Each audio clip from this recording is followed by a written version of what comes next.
What would you do if you were alone in your house at night and heard a whisper behind your ear saying, "Don't go," but no one was there? It was on a cold winter night when I was forced to stay alone in our old house on the outskirts of town. My parents had traveled to visit a relative in a distant city, and I refused to go with them because I was busy preparing for my university exams. The house was large, consisting of 2 floors, with wooden windows that cracked with age and floors that creaked with every step. I had always known that staying there alone wasn't a good idea, but I underestimated the matter until that night. Everything started normally. I spent the evening studying in the living room while the wind howled outside like hungry wolves. Around 10 at night, I decided to go upstairs to sleep. As I climbed the wooden stairs, I heard a faint knocking at the front door. I stopped and turned to look at it. No one was there. I thought maybe a tree branch had hit the door because of the wind, but I had made sure to lock it properly before heading upstairs. In my room, I turned off the lights and got into bed, but I couldn't sleep. There was a strange unease in the air, as if something was watching me from the dark corners. I tried convincing myself it was just my imagination, but suddenly, I heard footsteps downstairs. I sat up in bed, my heart pounding like a drum. I waited. Silence.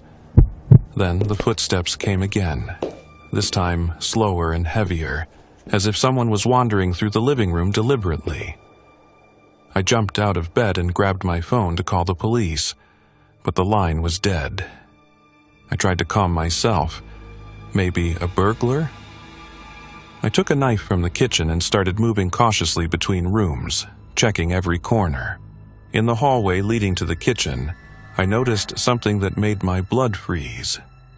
The basement door, which was always locked, was wide open, and the stairs leading down were as dark as the depths of hell. I had never opened that door since we moved into this house years ago. My father always said the basement was abandoned, and there was no need to go down there. But now it was open, and a foul smell seeped from it, like the breath of the dead. I decided to run out of the house, but I remembered that my car keys were in the living room. I ran there, and as I bent down to grab the keys from the table, I heard a whisper right behind my ear, "Don't go." I turned quickly, but no one was there. At that moment, the lights went out completely.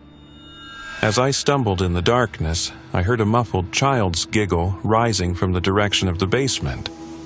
Then the giggle turned into a stifled scream, like a little girl being strangled. I rushed to the front door, but it was locked with an inside latch that I had never closed. I struggled to open it with all my strength while the footsteps grew closer behind me, and the foul stench nearly choked me. Finally, I managed to open the door and fled to my car. But before I could start the engine, I glanced up at the second-floor window and saw a tall shadow of a woman standing there, looking down at me. Her tangled hair flowed like ropes, and her eyes were nothing but black voids. The most terrifying part? She was smiling. Days later, when my parents returned, I told them what had happened. They believed me, but when we went down to the basement with the police, we found a small hidden room behind a wooden shelf. Inside, a rusty bed, dried blood on the wall, and a headless stuffed toy. The neighbors later told us that 40 years ago, a man had lived in the house whose daughter had suddenly disappeared and was never found. To this day, I don't know if what I saw that night was the spirit of the girl or something else lurking in the darkness, waiting for someone alone to play with. Room 13. The night in the abandoned hotel. That changed my life forever. I never would have believed that spending just one night in an abandoned hotel on a deserted road would haunt me for the rest of my life. It happened during a business trip when I had to travel to a remote town. Delayed by a sandstorm, I lost my GPS signal and found myself in front of an old building that resembled an ancient palace. Its faded sign read, "The Royal Palm Hotel." I had no choice but to knock on the door. An old doorman answered, his sunken eyes looking as though they hadn't seen sleep in decades. In a raspy voice, he said, "Only room 13 is available. Come in." I tried to ask why most of the hotel was closed, but he vanished into the darkness, leaving me alone in the vast lobby. The dim lights flickered as if about to die, and the peeling golden wallpaper revealed strange drawings underneath, symbols that looked almost magical. I carried my bag up to room 13 on the 3rd floor. The rusted door at the top of the stairs bore long scratch marks, as if some massive animal had tried to claw its way inside. Inside the room, the air smelled like wilted flowers mixed with decay. Something immediately felt off. A large mirror covered by a black cloth and a wooden chair positioned in the corner, as if someone had been sitting there, watching the bed. I reached out to uncover the mirror but suddenly pulled back. A deep, unexplainable feeling whispered to me, "Don't do it." As night fell, I woke to the sound of repeated knocking on my door. I sat up, startled. When I opened it, no one was there. I thought maybe I had imagined it, but minutes later, soft female laughter echoed from the end of the hallway. I stepped out to investigate and saw the corridor illuminated by a faint, flickering light, as if candles were lighting themselves, one by one, leading toward the stairs. I foolishly followed. At the bottom, I found a locked door wrapped in heavy chains, and beside it, an old photograph of a woman in a 1920s wedding dress. Her eyes were burning red. I rushed back to my room, but when I entered, the mirror was uncovered, and the black cloth lay torn on the floor. My heart pounded as I slowly approached the glass, seeing my own reflection, until suddenly, a dark figure appeared behind me. I spun around. Nothing. But when I looked at the mirror again, she was standing right behind me, the woman from the photograph. Her rotting finger slowly rose, pointing toward the chair in the corner. A sudden cold grip pressed against my shoulder. I screamed and bolted for the hallway. Doors along the corridor slammed shut, one after another, leaving me with only one way out: the stairs to the rooftop. I ran up, but when I got there, the rooftop was empty, except for a single wooden chair, identical to the one in my room. On it, dried blood. I turned to leave, but the door slammed shut behind me. Then her voice whispered in my ear, "Why did you come?" I couldn't escape. Her shadow rushed toward me. In pure terror, I leaped off the rooftop onto a nearby tree, breaking my leg in the fall. A month later, I returned with the police. The hotel was completely abandoned. Even the old doorman was gone. During their investigation, they uncovered a horrific truth. In 1925, a bride was murdered in room 13 on her wedding night. Her heart was ripped out, and the killer was never found. As for the woman's photograph that I had seen, it was the only missing photo from the crime archive. They later found it in my old hotel room, under the chair, along with a rusted knife inscribed with a single name, Lila. To this day, whenever I look into a mirror in the dark, I expect to see that rotting finger pointing at me and whispering, "It's your turn now." This story takes place when I was 22 years old. I had just gotten home from a long night of stocking shelves at my local grocery store. I worked the closing shift, so I usually got home around midnight. I shared a cheap apartment with my roommate, Mark. We weren't in the best of neighborhoods, but I just felt lucky to have a place to live that wasn't my parents' basement. I threw my jacket on the coat rack next to the front door and walked into the kitchen to rummage through the fridge for something to eat. I had just pulled a frozen burrito out of the freezer when I noticed something weird. My bedroom door had been slightly open when I walked by the hallway. I know this doesn't sound strange at first, but I specifically remembered closing it that morning when I left for work. I like my privacy, so I always remember to shut my door when I leave for the day. I stepped back into the living room and looked down the hall. "Hello?" I called. There was just dead silence. Not wanting to let the fear get the better of me, I walked across the living room and flicked on the hallway light switch. "Mark, is that you?" I asked. Mark had always been a bit of an odd guy, so I couldn't help but think that maybe he was trying to play some sort of weird prank on me, maybe waiting to jump out of my closet or something when I entered my room. When I finally got to the bedroom door, I gently pushed it open. The light from the hallway illuminated a large portion of the room. I looked around, definitely feeling the creepy vibes. There was no one there, and nothing looked out of the ordinary. Just the usual, my twin bed, with my nightstand just to the left. I closed the door shut and walked back into the kitchen. I popped my dinner in the microwave and pressed the start button. While that was cooking, I turned on the television, ready to put on a scary movie to watch and relax. Suddenly, I heard a muffled thump coming from down the hall. At first, I thought it was the neighbors or something. They can be pretty loud sometimes, and it's not unusual to hear a loud bump in the night. But then it happened again, and this time I could tell for sure it was coming from down the hall. "Mark?" I called once more. The microwave beeped just then, and I nearly had a heart attack. "Yeah, sorry, dropped something," I could hear him say through the door. I'll admit, I felt a little better knowing that Mark was home. I walked back into the kitchen to get my food, and that's when my phone vibrated in my pocket. It was a text message from Mark. "Hey dude, running a little late here at work. Could you please leave the door unlocked for me?"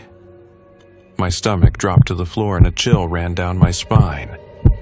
I texted back, "Wait, you're still at work?" He responded only a few seconds later, "Yeah, why?" At that moment, there was another noise from the hall and I looked up. The silhouette of a large man was standing there, holding what appeared to be a butcher's knife. I turned and ran towards the front door, hearing the heavy clunk of the man's boots behind me. He wasn't running. Instead, it sounded like he was slowly walking, taking his time. I didn't stop to look back. I ran down the emergency staircase and out into the parking lot where I called the cops. The cops showed up just a few minutes later. They went upstairs and searched my apartment, but they said they didn't find anyone. What they did find still terrifies me to this day. As they were searching the apartment, the cops found a note left on the kitchen table, held under a salt shaker. On that note, only one word was written: soon. It was a Thursday night and my roommate was out of town. The apartment felt heavier than usual, like the air had been replaced with wet cement. I'd just finished binge-watching a true crime documentary, Bad Idea, and decided to curl up with a book to shake off the unease. Rain tapped against the windows, and the old floorboards creaked underfoot as I moved to the kitchen to make tea. That's when I heard it. A soft knock on the balcony door. Just the wind, I told myself. The balcony was on the second floor after all. No one could reach it. But then it came again. Knock, knock, knock. Sharper this time, deliberate. My skin prickled.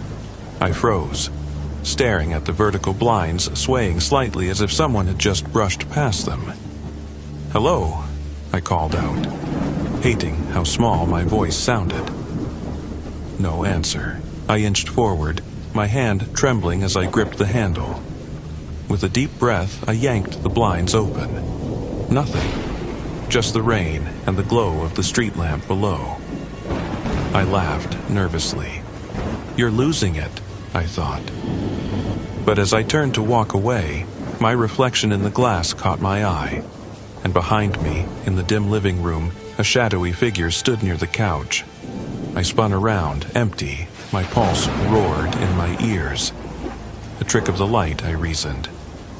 Still, I double-checked every closet, under the bed, behind the shower curtain. Nothing. By midnight, I'd convinced myself it was exhaustion. I shut off the lights and climbed into bed, clutching my phone like a lifeline. That's when the whispers started. At first, they were faint. A muffled conversation in another room. But the cadence was wrong. Not quite human. It sounded like two voices overlapping, hissing and gurgling. I sat bolt upright, straining to listen. The noise stopped. Then, from the foot of the bed, a cold hand gripped my ankle. I screamed, kicking wildly, but there was nothing there. Just the icy imprint of fingers lingering on my skin. I fled to the living room, flicking on every light. My hands shook as I dialed my roommate. No answer. Desperate, I paced the apartment, muttering, "This isn't real, this isn't real." But the air grew colder, and the whispers returned, louder now, coming from the hallway mirror. I don't know what made me look. Maybe some morbid curiosity. But when I did, I saw her. A woman with stringy black hair, her face pressed against the glass from the other side, eyes milky white and unblinking. Her mouth stretched into a grin, revealing rows of jagged, broken teeth.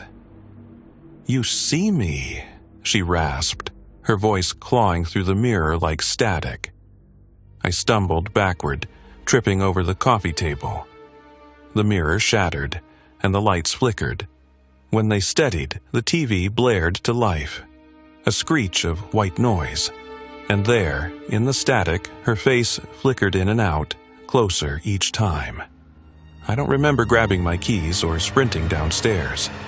I just remember sitting in my car, soaked in sweat, staring up at my apartment window. She was there, watching. I never went back. The next tenant complained about cold spots and a broken mirror that wouldn't stay hung. They moved out after a week. Alone in the dark. I had always enjoyed spending time alone at home.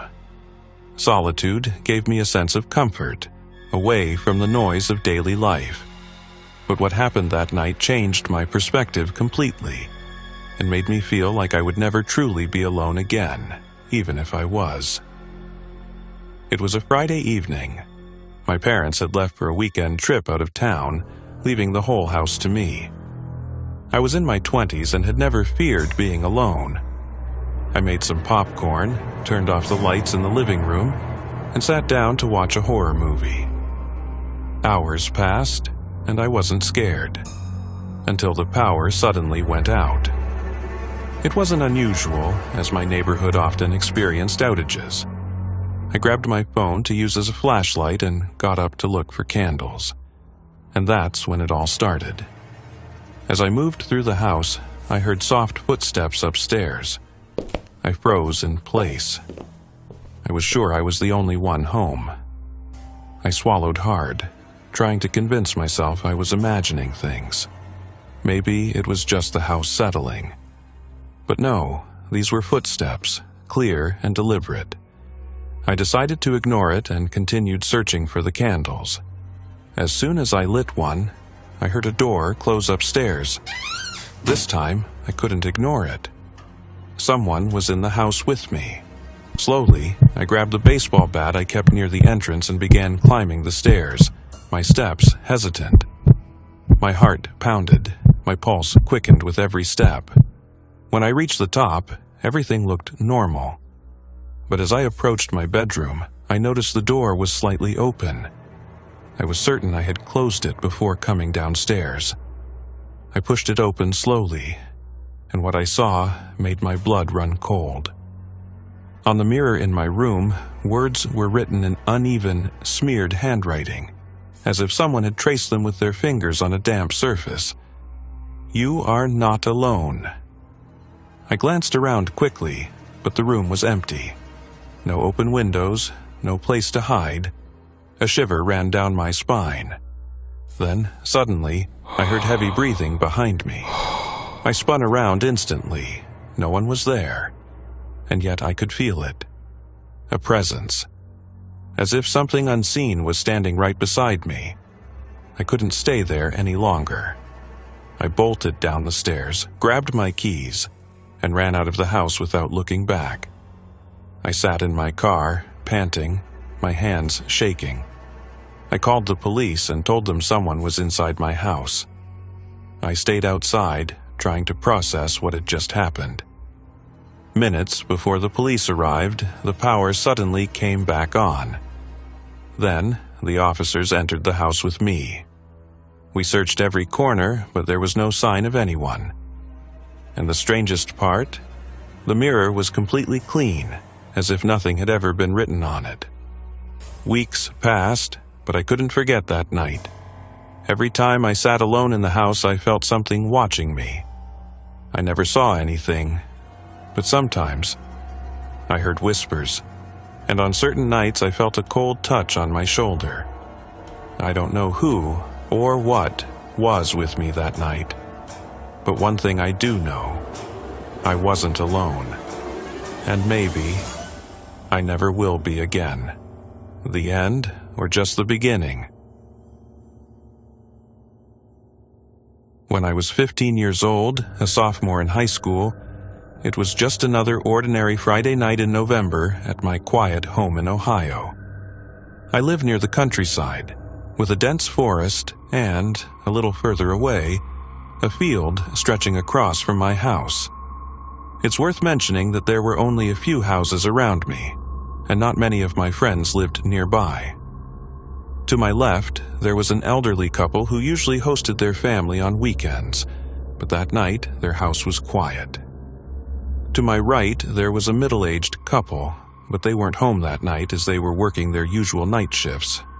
Further down to the left, there was a kind couple with a 4-year-old child who loved coming over to play with me and my 9-year-old brother. My parents decided to go out for the night, and they usually stayed out until late in the morning. Meanwhile, my brother was spending the night at his friend's house. I was tired that night, so I decided to stay home and enjoy a quiet evening while the snow began to fall. The night passed uneventfully. I watched some TV and played Xbox. I remember eating rice and chicken, but most importantly, I hadn't drunk alcohol or taken any drugs, so I was certain that what would happen next was real.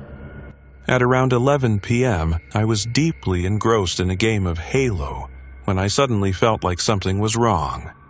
I tried to ignore it, thinking it was just my mind playing tricks on me since I was alone. But moments later, I heard it. I froze in place, realizing that the sound wasn't coming from me or the TV. It was much louder and clearer than anything that could have come from the screen. My face turned pale as I realized the sound had come from the window, right above the couch, and directly above me. I quickly turned around and lifted the blinds, but I saw nothing. Nothing seemed out of the ordinary. The snow was falling, and everything looked eerily normal. I tried to reassure myself that the wind might have carried some rocks, or maybe snow or ice had fallen from the roof. But despite my attempts to rationalize it, I couldn't shake the feeling that something was wrong. That whatever had hit the window wasn't just a coincidence. I decided to calm my nerves by heading to the office to play some games or browse the internet, just to distract my mind. It worked for about 30 minutes. I convinced myself that I was just being paranoid and should enjoy my time alone. But after about 35 minutes, I heard another sound. This time, from the window to my right in the office. I felt sick to my stomach. At that moment, I knew it wasn't just a coincidence. It wasn't the weather or an animal. The sound was too rhythmic, too deliberate. I immediately ran to the kitchen, grabbed the family flashlight and a large knife, one for investigation and one for defense, just in case my gut feeling was right. I rushed back and shined the flashlight into the yard and the forest. I saw nothing. except what appeared to be faint footprints in the thin layer of snow, leading from the window into the forest. My mind raced with thoughts of what this could be and what might happen next. I had never felt this much fear in my life. I called my mom right away, hoping she would answer. When she finally picked up, I told her everything that had happened. She responded in a serious but reassuring tone, "Lock the doors. If it happens again, call the police. Stay safe." My parents were an hour and a half away, and they offered to come home immediately, but I refused, not wanting to ruin their evening. I went around the house locking every door and window before heading up to my room with my phone, knife, and flashlight. I was still in denial, so I put on my earbuds, played some music, and tried to sleep, hoping that I would wake up to find it had all been just a bad dream or a trick of my imagination. I was listening to Queen and on the verge of sleep when I thought I heard something in the dead silence of the house. I removed my earbuds to listen. With each impact, my heart sank deeper into fear. After a few moments, the noise stopped, but I was too terrified to move from my bed. I called my parents again and they rushed home, arriving within 45 minutes. By then, it was around 3 a.m. I told them everything and led them outside to check. My dad carried his handgun just in case we encountered anything. We found no one, but we did find deep footprints in the snow, circling the house multiple times, stopping in front of the windows and the side door, which had been beaten and dented in the center, as if struck by a heavy hammer or blunt object. We stayed in the house until morning. When my dad decided to follow the tracks into the forest, he returned with even more disturbing news. The footprints led to a small shelter, where he found photographs of our house, along with a small sledgehammer with bits of wood stuck to it. The tracks continued from there to a road far beyond the field. After that night, I never stayed home alone again for several years. It was a Thursday night. My mom was working a late shift at the hospital.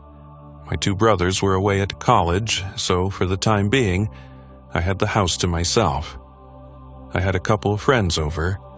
We watched a baseball game, had a few beers, and they left through the back door. I went upstairs to the kitchen to put the remainder of the beers in the fridge and get ready for bed. I went to bed shortly after, and after a while of laying down, trying to actually fall asleep, I heard light footsteps coming up the stairs outside my room. My mom was home. I heard her cough as she passed my bedroom door and entered the bathroom. Then she went back downstairs to the kitchen and started making a lot of racket with the cabinets and dishes and whatnot. I was way too lazy to get out of bed to go down there and ask her to keep it down, so I just texted her instead to stop making so much noise. I put my phone back on my desk and flipped on my side to try to get comfortable. Then I heard footsteps coming back upstairs quickly. My bedroom door opened and my mom stepped into my room. The hallway light outside. My room wasn't on, so I couldn't make eye contact with my mom, but when I looked up, I saw my mom's figure. She stood by the doorway looking kind of slouched over. I told her to stop making so much damn noise in a rather annoyed tone when she didn't respond. I sat up and said, "Mom," a vibration on my desk. Let me know I got a text, and given that it was pretty late, I naturally checked my phone to see who it was. It was from my mom. She said, "I'm still at work." I dropped my phone onto my bed as I looked up at the doorway. That person standing at my doorway wasn't my mom. Even though I was panicking, I had to think on my feet. I said, "Mom, I need to get to sleep. Get out." I said this because I wanted to play dumb act, like I had no suspicion that someone had broken in. The person at my doorway didn't move, so I picked up my phone, texted my mom in a panic saying, "There's someone in the house."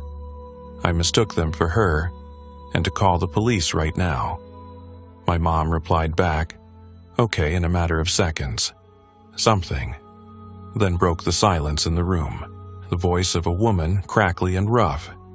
She started saying something. It sounded to me like she was saying, "Don't know where to go," over and over. Her voice started getting louder as I realized she was approaching my bed. I screamed, "Get back," as I fumbled for the lamp switch next to my bed as the light turned on. I was faced with some old woman with white, wiry hair. With her wrinkled hands reached out at me, approaching my bed, repeating, "I freeze. Don't know where to go," I screamed. "Get away from me," as it seemed as though she was about to attack me. I jumped off the bed and ran out of the room and held my door shut. Seconds later, I felt her trying to push the door open, 6:20, as I put all my weight up against it to keep it shut. She started screaming, "I need to get out," and started banging on the door. I held this position for the longest time, and she was relentless. My mom kept calling my phone, but I couldn't pick it up. It wasn't until the cops arrived and knocked on the front door that I let go of the bedroom door and ran to them. The old woman immediately came rushing after me, but as I opened the door and yelled at the cops to stop her, they immediately pinned her against the wall.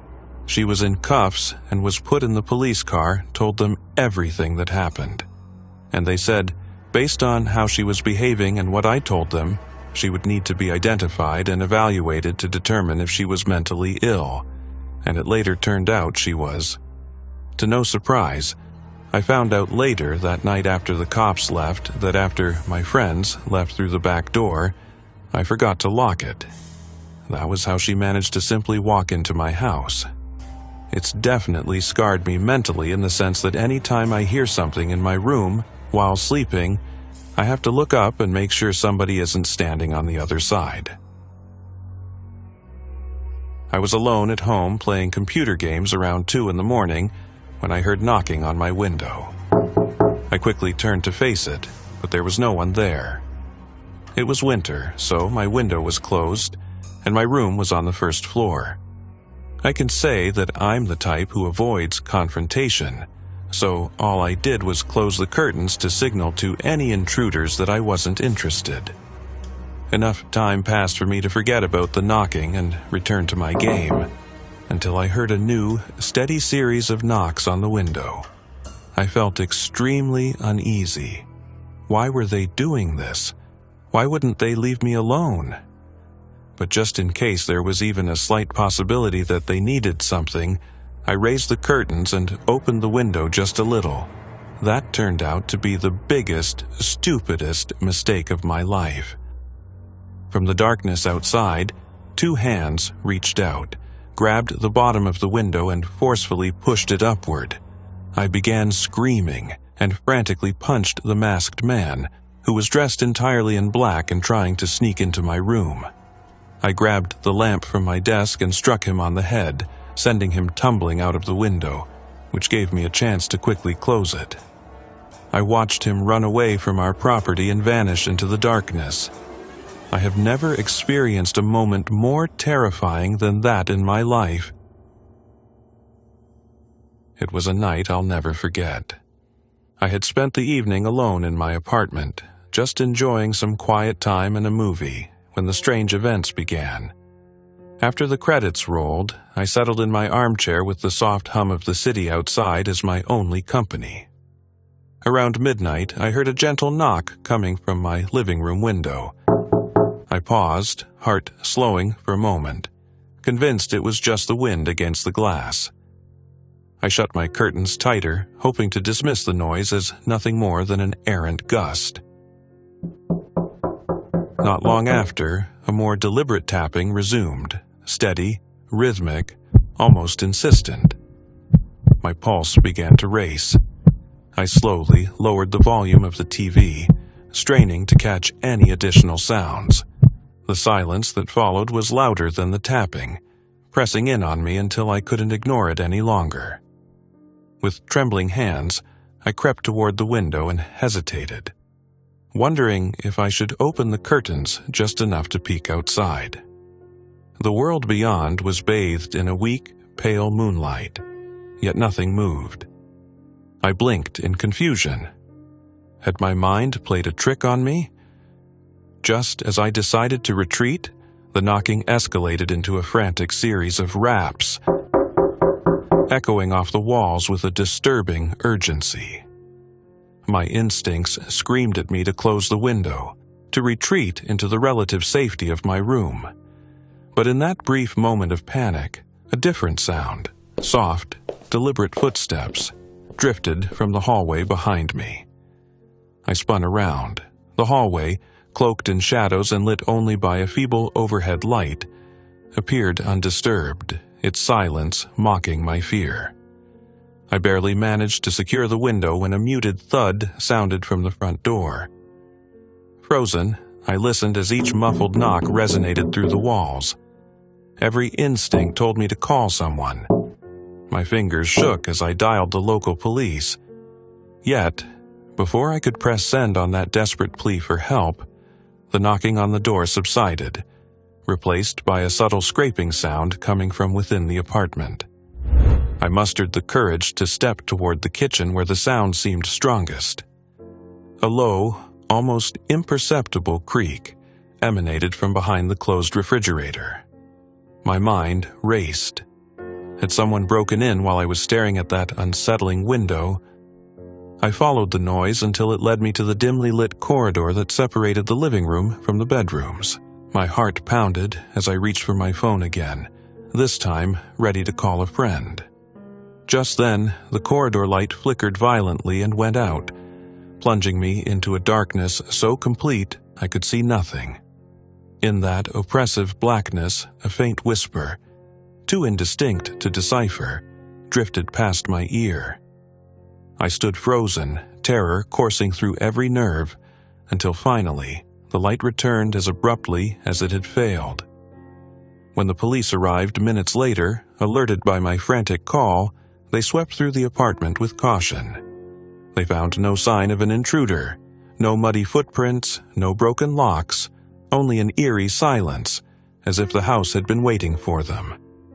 But even as they cleared the premises, I knew that something unexplainable had been there with me. I still remember that night vividly. Every so often, when I'm alone and the shadows seem to whisper, I feel a chill run down my spine, as if I'm being silently watched from the darkness. And I wonder if, somewhere in that lingering silence, the truth of that night still waits to be revealed. I haven't been able to sleep since that night. Every shadow in my room reminds me of him. Every faint noise makes my heart race, as if it's about to burst out of my chest. I'll try to tell you what happened, but be warned. Some details might make you glance over your shoulder more than once. I was home alone, as usual. My parents were traveling, and my friends were busy with university. I decided to watch a series on TV, but the power suddenly went out. I laughed at the cliché horror setup, turned on my phone's flashlight, but then the signal died too. I wasn't scared yet, until I heard the knock. A faint scratching at the front door, like long nails dragging across the wood. I approached slowly, thinking it was a stray cat, but when I looked through the peephole, I saw a black shadow standing 2 meters away. Too tall, unnaturally thin, its head tilted to the side as if its neck was broken. My breath hitched, and I stumbled back. Then I heard the same sound at my bedroom window. I closed all the curtains and ran to the kitchen for a knife. My hands shook so badly the knife clattered to the floor. That's when I heard my mom's voice calling from outside the window. "Open the door, I forgot my keys." My heart nearly stopped.